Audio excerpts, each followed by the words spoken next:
សម្មាសម្ពុទ្ធព្រះអង្គទ្រង់ត្រាស់ប្រកាសសម្ដែងថាដោយហេតុតែមានមេត្តាបៃតារបស់យើងនឹងឯងជួយផ្គត់ផ្គង់ជួយទំនប់បំរុងកូនចៅប្រុសស្រីទាំងឡាយនឹងឯងចិញ្ចឹមបីបាច់ថែរក្សាកូនចៅប្រុសស្រីទាំងឡាយនឹងឯងប្រកបដោយព្រំវិហារធម៌ទាំង4នោះទើបយើងមានរស់រានមានជីវិតដល់សពថ្ងៃនឹងបានអញ្ចឹងបើសិនជាគ្មាននៅព្រំវិហារធម៌ចំពោះមេត្តាបៃតាទេកូនចៅប្រុសស្រីទាំងឡាយទាំងញាតិញោមទាំងអាត្មានឹងក្តីមិនអាចរស់រានមានជីវិតឃើញពន្លឺថ្ងៃដល់សពថ្ងៃនេះទេនឹងព្រះសម្មាសម្ពុទ្ធលោកសម្ដែងថាអញ្ចឹង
នវិលត្រឡប់វិញខានជួបយូរខែឆ្នាំក៏មិនได้នៅទ្រាំចាំជួបរូបកូនបើទូចាំចិត្តកូនរនថត់ឃើញឈុតរៀនចាំកាកូននៅក្មេងកាដងទឹកសុទ្ធកូនសែនស្ដាយផ្លិចម្ដាយធ្លាប់បងអើយគេម្ដាយនៅតែទុកមិនចារូបកូ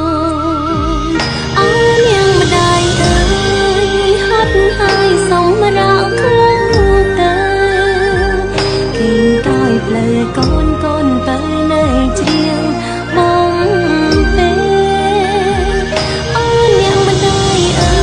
យម្ដាយនៅចាំបត់នេះទេបត់ម្ដាយតែងជ្រៀងបងទេអើយកូនគេ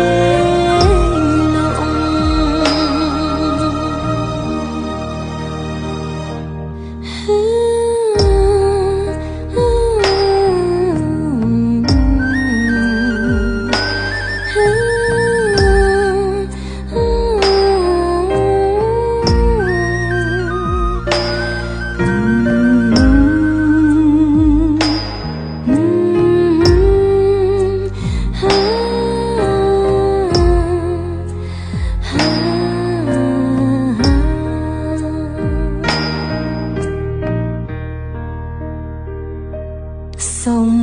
តងរយលៀនកុំហងកូនសាគ្រប់យ៉ាងកូនធ្វើដោយគ្មានចេតនារវល់កិច្ចការងារផ្ទាល់ខ្លួនភ្លេចគិតម្ដាយឯកាគ្មានទេថែរក្សានៅក្បែរម្ដាយពីពេលនេះតើកូនសូមសន្យារាំងសាមេដាមិនអើយទៅណាឆ្ងាយធ្វើតួនាទីជាកូនធ្វើឲ្យចិត្តម្ដាយសប្បាយចង់ឃើញស្នាមញញឹមម្ដា